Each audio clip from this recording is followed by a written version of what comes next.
Sir अभी जैसे कि बहुत सारे कंसल्टेंट फर्म हैं, लेकिन वो बड़े बड़े कंपनी को कंसल्टिंग प्रोवाइड करते हैं।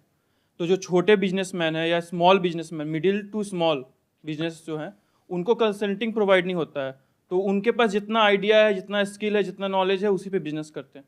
तो कोई एक ऐसा फर्म आना चाहिए, कोई ऐसा एक ऑर्गेनाइजेशन आना चाहिए जो छोटे बिजनेस को कंसल्टिंग प्रोवाइड करे एट ए रीजनेबल प्राइस। तो आप ऐसा कुछ करने का सोच रहे हो? Yes sir. क्या आपने शुरू कर दिया ऑलरेडी या करने के बारे में नहीं सोच सर, रहे हो? करने का सोच रहे हैं। अभी हम एमबीए कर रहे हैं, तो फाइनल ईयर में है, उसके बाद कंप्लीट करने के बाद स्टार्ट करें।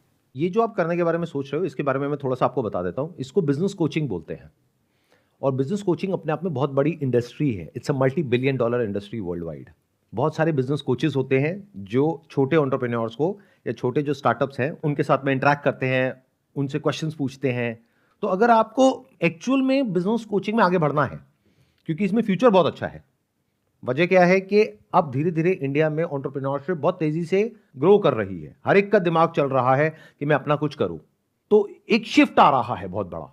जैसे पहले के जमाने में क्या होता था, सिर्फ और सिर्फ लोग एक ही चीज के बारे में सोचते थे कि एक सिक्योर जॉब मिल जाए बस।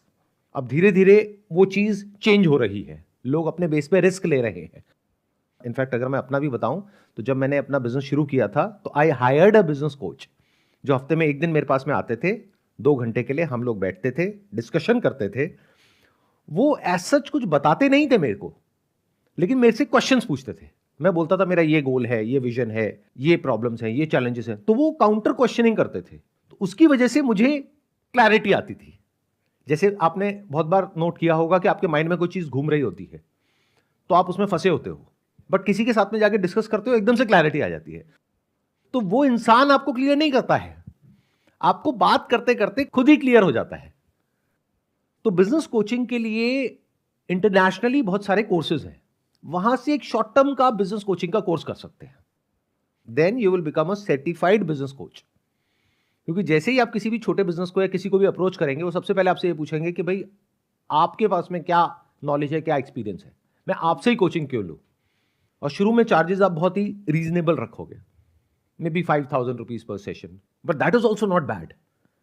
क्योंकि अगर हफ्ते का किसी ने एक सेशन लिया और महीने के 4 सेशंस लिए, दैट मीन्स एक क्लाइंट से आपको 20,000 रुपए आया। अगर आपने 5 क्लाइंट भी ढूंढ लिए तो महीने का ₹1,00,000 आना शुरू हो गया, that too on a part time basis. तो it's a very good business to be in. शुरुआत में मुश्किल है, थोड़ा टाइम लगता है। शुरू में आपको छोटे छोटे बिजनेसेस को ढूंढना पड़ेगा, उसका तरह तरह का डेटाबेस आपको मिलेगा, उनको अप्रोच करना होगा। या इसका सबसे अच्छा तरीका है कि ऐसी बहुत सारी ऑर्गेनाइजेशंस हैं जो कि एंटरप्रेन्योर्स के लिए, जो शुरू कर रहे हैं अपने करियर को, उनके लिए कॉन्फ्रेंसेस ऑर्गेनाइज करती है, या उनके ग्रुप्स हैं, ऑनलाइन भी ऑफलाइन भी। तो वहां पर आप मेंबरशिप ले सकते हो। 5-6 हजार रुपए में आपको मेंबरशिप मिल गई। तो आप ऐसी जगहों पर जा रहे हो और आप उनको बता रहे हो कि I am a certified business coach, if you need some kind of assistance तो I give you free trial session. First session is going to be free. आप पहले सेशन लेकर के देखिए, अगर आपको अच्छा लगे तो नेक्स्ट सेशन से आपको पे करना होगा। तो इस तरह से आप अपना एक नेटवर्क बना सकते हो। मतलब इस बिजनेस में सबसे बड़ा चैलेंज क्या आने वाला है? नेटवर्किंग का। फिर जब कुछ लोग आपके साथ में जुड़ते हैं तो वर्ड ऑफ माउथ मिलना शुरू हो जाता है, अगर आप सिंसियरली अच्छे से अपना काम कर रहे हो तो। This is a very good idea, I must say that. अगर कोई भी ये करने के बारे में सोच रहा है, जिसका जेन्युइनली इसके अंदर इंटरेस्ट है और वो कैपेबिलिटी भी है कि वो सामने वाले को समझ पाए। अब इसमें क्या स्किल सबसे जरूरी है? अगर आपकी लिसनिंग स्किल्स टॉकिंग स्किल्स से ज्यादा अच्छी है तो ये बिजनेस आपके लिए बहुत अच्छा है, क्योंकि इसमें आपको सुनना ज्यादा होगा, बोलना कम होगा। और सुनना भी है तो बड़े ध्यान से सुनना है सामने वाले को। जैसे कुछ लोग होते हैं वो बोलते बहुत है, सुनना नहीं आता है उनको, तो उन लोगों के लिए नहीं है। Because the moment you go and talk to an entrepreneur और स्टार्ट गिविंग कोचिंग, तो आपका रोल ये है कि जो भी वो बोल रहा है उसको आपको एक अनबायस्ड पर्सपेक्टिव से सुनना है और उससे काउंटर क्वेश्चनिंग करनी है, और उसको आंसर्स नहीं देने हैं, उससे सही तरह के क्वेश्चंस पूछने हैं। और सही तरह के क्वेश्चंस पूछने के लिए पहले हमें सुनना आना चाहिए। बिना सुने कोई कुछ समझ नहीं सकता है। जैसे यहां पर बहुत सारे लोग आते हैं मेरे पास में, उनमें जो एक्चुअल प्रॉब्लम होती है वो ये नहीं है कि उनके पास में आंसर्स की कोई कमी है। आंसर्स तो सारे हैं उनके पास में। बहुत सारे लोग तो मेरे से इसलिए क्वेश्चन पूछते हैं देखने के लिए, कि देखते हैं कि ये क्या बोलता है, मतलब मेरे को परखने के लिए। उनको खुद को कुछ नहीं जानना है। तो उनके पास में प्रॉब्लम यह है कि उनके पास में क्वेश्चंस नहीं है ढंग के। मतलब बिना ये समझे कि मेरा क्या बैकग्राउंड है, क्या एक्सपीरियंस है, कुछ भी उल्टे सीधे क्वेश्चंस पूछ रहे हैं। फॉर एग्जाम्पल, जैसे मेरे से पूछ रहे हैं कि सर इस एंट्रेंस को कैसे क्रैक करना है। भाई किससे पूछ रहे हो, क्यों पूछ रहे हो, थोड़ा तो रहम करो। मैं कहीं भी किसी भी एंगल से आपको लगता हूं किसी एंट्रेंस को क्रैक करने वाला। तो ये एक बहुत बड़ी आर्ट होती है कि क्या क्वेश्चन पूछना है उस एंटरप्रेन्योर से। इसके लिए आपकी जो लिसनिंग स्किल्स है और अंडरस्टैंडिंग स्किल्स है वो नेक्स्ट लेवल होनी चाहिए। जैसे मेरे साथ में जो बिजनेस कोच थे, उनकी यही सबसे अच्छी स्किल थी।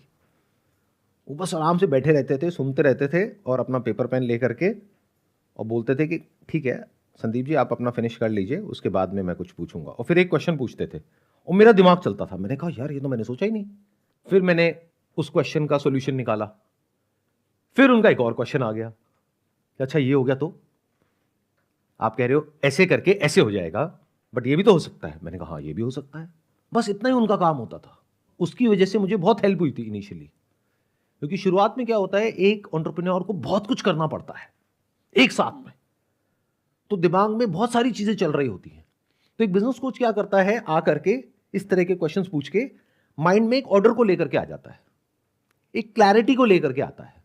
तो इसके लिए आपको साइकोलॉजी की बेसिक नॉलेज होनी चाहिए, इसके लिए आपके पास में कोचिंग का कोई सर्टिफिकेट होना चाहिए, और अगर ये काम आपका चल जाता है तो कितना पैसा कमा सकते हो, अपर लिमिट कोई नहीं है। आई नो पीपल पर्सनली जो एक सेशन का 5 से 10 लाख रुपए भी चार्ज कर रहे हैं। तो स्कोप तो है, but depending upon your capability आपको डिसाइड करना है कि ये इंडस्ट्री आपके लिए है या नहीं है। सर इसके साथ अगर कंसल्टिंग के साथ साथ अगर हम लोग जैसे स्मॉल बिजनेसमैन होते हैं तो उनके पास मार्केटिंग आइडिया या फाइनेंस आइडिया या ऑपरेशंस आइडिया, मतलब कुछ भी स्पेशलाइजेशन नहीं होता उनके पास, वो बस बिजनेस कर रहे होते हैं। तो अगर साथ में उनको ये मार्केटिंग स्पेशलाइजेशन प्रोवाइड किया जाए या फिर ऑपरेशंस के लिए हम लोग कुछ प्रोवाइड करें, उनका ऑपरेशंस हम लोग हैंडल करें, तो ये इसमें ग्रोथ है। देखिए एक बात हमेशा याद रखिए, जब भी आप सब कुछ करने की कोशिश करेंगे तो कुछ भी नहीं कर पाएंगे। The moment you go and talk to an entrepreneur, और मान लो आप कहीं किसी कॉन्फ्रेंस में, मीटिंग में या किसी सेमिनार में आप उनको मिले, अगर उनको आपने ये बोला कि मैं बिजनेस कोचिंग भी देता हूं, आपकी मार्केटिंग में भी हेल्प करता हूं, अकाउंटिंग में आपकी टैक्स रिटर्न फाइल करनी है वो भी हम करवा देंगे, ये भी कर देंगे वो भी कर देंगे, वो कहेगा नमस्ते भाई साहब, क्योंकि वो समझ जाएगा कि आप कुछ भी नहीं करने वाले। तो आप बिल्कुल क्लियर तरीके से बोलिए कि आप क्या करते हैं, बाकी का काम अपने आप होगा। वो मैं बता देता हूं कैसे। जब आप किसी के साथ में जुड़ोगे तो सबसे पहला प्रॉब्लम आने वाला है ट्रस्ट का। Yes sir. कि आप पे कोई ट्रस्ट कैसे करेगा। वो बिजनेस आइडिया अपना क्यों बताएगा आपको। नंबर 1 अपना बिजनेस आइडिया क्यों बताएगा। नंबर 2 उसको ये कॉन्फिडेंस भी नहीं है कि आपके अंदर एक्चुअल में कोई कैपेबिलिटी है या नहीं है। नंबर 3 उसको ये भी नहीं पता कि बिजनेस कोचिंग से कोई फायदा होगा या नहीं होगा। तो पहले 2 4 5 सेशंस में तो एक रिलेशन बनेगा, एक दूसरे को आप लोग समझोगे, फिर उसको आपके ऊपर ट्रस्ट होगा, तब वो आपसे डिस्कस करेगा कि मेरे को ये प्रॉब्लम आ रही है। तब आप बड़े ही पोलाइटली सटल वे में उसको बोल सकते हो कि मेरे एक फ्रेंड है जो ये काम बहुत अच्छे से कर रहे हैं, अगर आपको चाहिए तो मैं आपको उनसे इंट्रोड्यूस कर सकता हूं। खुद मत करिए, because the moment you start doing it yourself, तो जो सामने वाला है वो ना तो आपसे वो काम कराएगा ना बिजनेस कोचिंग लेगा। Business coaching is a long term thing, मतलब 2 4 साल तो कहीं नहीं गया, तो वो भी आपके हाथ से जाएगा। तो इसका अच्छा तरीका क्या है कि आपने अलग अलग लोगों से टाई अप कर लिए, वो भी आपने फिगर आउट किया कि मान लो उसको वेबसाइट डिजाइनिंग की रिक्वायरमेंट है, तो आपने पहले ही टाई अप कर लिया कुछ ऐसे लोगों से जो जेन्युइन काम कर रहे हैं, उनके पास में गए, मतलब अलग अलग 10-15 लोगों से मिले, फिर अपनी खुद की वेबसाइट बनवाई। तो you have confidence on that particular team. तो आप कुछ गलत नहीं कर रहे हो इस इंसान के साथ में। एक कहानी आप लोगों ने सुनी होगी सबने कि एक मुर्गी थी सोने का अंडा देने वाली, फिर उस इंसान ने क्या किया, उसका मुर्गी का पेट ही फाड़ दिया। ऐसे बहुत बेवकूफ लोग घूम रहे हैं मार्केट में, उनकी लॉन्ग टर्म विजन है ही नहीं। सोचो जो इंसान आपको आने वाले 2-3 साल तक हर हफ्ते का 5,000 रुपए देने वाला है, महीने का 20,000 रुपए देने वाला है, छोटे से अमाउंट के चक्कर में कहीं ऐसा ना हो आपका वो अमाउंट भी चला जाए, आपका वो रिलेशन खराब हो जाए। यानी उस रिलेशनशिप की पहले वैल्यू कैलकुलेट करो, फिर देखो कि वहां पर किसी को कनेक्ट करने में फायदा है या नहीं करने में फायदा है। जब तक आप 100% कॉन्फिडेंट नहीं हो कि ये इंसान उसके साथ में कुछ गलत नहीं करेगा, भूल के भी कनेक्ट मत कर देना, नहीं तो आपके पास में आएगा कुछ भी नहीं, चला सब कुछ जाएगा। ये मैं आपको एक बहुत ही प्रैक्टिकल बात बता रहा हूं जो सिर्फ वही लोग समझ सकते हैं जो बहुत सालों से बिजनेस कर रहे हैं। जैसे फॉर एग्जाम्पल मेरे साथ में कई तरह के एक्सपीरियंसेस हुए हैं। उसमें क्या हुआ, कुछ लोग ऐसे मिले जिन्होंने बहुत बड़ी बड़ी बातें करी, पैसा ले लिया और काम ही नहीं किया, या जो कमिटमेंट था उसको पूरा नहीं किया। तो इन लोगों को मैं बोलता हूं महामूर्ख, क्योंकि वो हमसे कमा सकते थे बहुत ज्यादा, लेकिन 50-60 हजार रुपए के पीछे गड़बड़ करके अपना ही नुकसान कर बैठे। आप समझ रहे हो मेरी बात? Yes sir. तो जितना भी आप सोच रहे हो कि इस इंसान से आप कमाने वाले हो, उससे बहुत ज्यादा आप कमा सकते हो अगर आपकी नीयत साफ है। तो भूल करके भी किसी को भी इंट्रोड्यूस मत करो, कोई भी ऐसा काम मत पकड़ो जहां पे कोई गड़बड़ हो सकती है। क्योंकि जो आपका क्वेश्चन था वो ये था कि क्या हम साथ साथ में ये भी कर सकते हैं? जवाब है नहीं, क्योंकि आपकी उसमें कोई एक्सपर्टीज नहीं है। आप अभी एमबीए कर रहे हो, विच आई एम श्योर या तो मार्केटिंग में होगा या फाइनेंस में होगा। Marketing and operations. देख लो, माइंड रीडिंग थोड़ी बहुत तो आती है। तो अब इसमें प्रॉब्लम क्या है कि वेब डिजाइनिंग का आपको कोई एक्सपीरियंस नहीं है। पता लगा आपने किसी ऐसे बंदे के भरोसे उसका काम पकड़ लिया वेब डिजाइनिंग का, जिसको आप 10-12 हजार रुपये सैलरी दे रहे हो, और पता लगा वो 15 दिन बाद छोड़ करके चला गया, उसको कहीं बेटर अपॉर्चुनिटी मिल गई, छोड़ के चला गया। अब आप बीच में लटके हुए हो, आपकी बिजनेस कोचिंग भी गई, ये भी गई, और वेब डिजाइनिंग भी गई। तो अब आपको क्लियर आंसर मिला। यस। काम वही करो जिसको आप अच्छे से मैनेज कर सकते हो, कम करो लेकिन पहले अच्छे से मैनेज करो। फिर अगर उस काम को बढ़ाना है, यानी अगर किसी को इंट्रोड्यूस करना है, सिर्फ तब करो जब आप 100% श्योर हो कि वो बंदा जेन्युइन है। और यहां पे प्रॉब्लम क्या है, 90% जो लोग हैं उनकी सोच बहुत ही छोटी है। तो पहले आपको सही टीम बनानी पड़ेगी, सही लोगों तक पहुंचना पड़ेगा, फिर किसी को इंट्रोड्यूस करना है। नहीं तो अगर आपने गलत इंसान को उससे कनेक्ट किया तो आपकी भी रिलेशनशिप गई। तो एक तरीके से आपने ऐसी मुर्गी का पेट फाड़ दिया जो सोने के अंडे दे सकती थी। क्योंकि वो इंसान सिर्फ वहीं तक नहीं रहता, अगर उसको आपसे अच्छा रिजल्ट मिलता वो आगे भी तो रेफर करता ना। Yes sir. तो उसको भी काउंट करो, और वो आगे रेफर करते। तो वो एक इंसान देखने में लग रहा है कि उसकी लाइफ टाइम वैल्यू है आपके लिए मान लो 2-4 लाख 5 लाख, बट एक्चुअल में करोड़ों है अगर बड़ी विजन आपकी है तो। ऐसे सोचना होता है बिजनेस में, बड़ा सोचना होता है।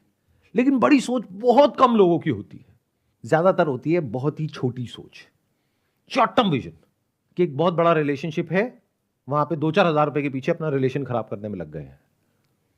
शुरू में पैसे के बारे में इतना नहीं सोचना होता है, रिलेशन के बारे में सोचना होता है, नेटवर्किंग के बारे में सोचना होता है, ट्रस्ट के बारे में सोचना होता है, जो आप दे सकते हो सामने वाले को उसके बारे में सोचना होता है, जो आपको मिल सकता है उसके बारे में तो सोचना ही नहीं होता है। और इसका अपोजिट करते हैं बहुत लोग, वो सिर्फ अपने फायदे के बारे में सोचते हैं कि आ गया है मुर्गा, आप काटो इसको अच्छे से। तो ऐसे मत बनो, क्योंकि ऐसे में शॉर्ट टर्म में तो हो सकता है आपने थोड़ा बहुत पैसा कमा भी लिया, लॉन्ग टर्म में आपकी जिंदगी बर्बाद हो जाएगी। क्योंकि ये चीजें ना छुपती नहीं है, दुनिया देखने में बहुत बड़ी लगती है बट एक्चुअल में बहुत छोटी होती है। कहीं ना कहीं से कोई ना कोई कनेक्ट हो ही जाता है, तो सबको पता लग जाएगा आप कैसे हो। क्योंकि एक ही ऑर्गेनाइजेशन है या एक ही नेटवर्किंग इवेंट है जहां से आपको लोग मिलने वाले हैं, तो वहां पर एक के साथ में आपने कुछ गड़बड़ करी तो वो बात सब तक फैलने में देर नहीं लगेगी, तो आपका पूरा करियर ही खत्म, एक गलती और करियर खत्म। कुछ क्लैरिटी आई आपको मेरी इन बातों से? क्या क्लियर हुआ एक बार बताइए। सर क्लियर ये हुआ कि सर सबसे पहले एक चीज़ को पकड़ो, उस पर अपना स्पेशलाइजेशन करो, उस पर काम करो। जब वो अच्छे से हो जाए उसके बाद अगर तुमको डाइवर्सिफिकेशन करना है तब करो, स्टार्टिंग में नहीं करो।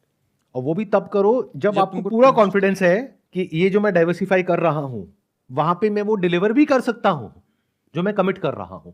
अगर थोड़ा सा भी डाउट है तो मत करो।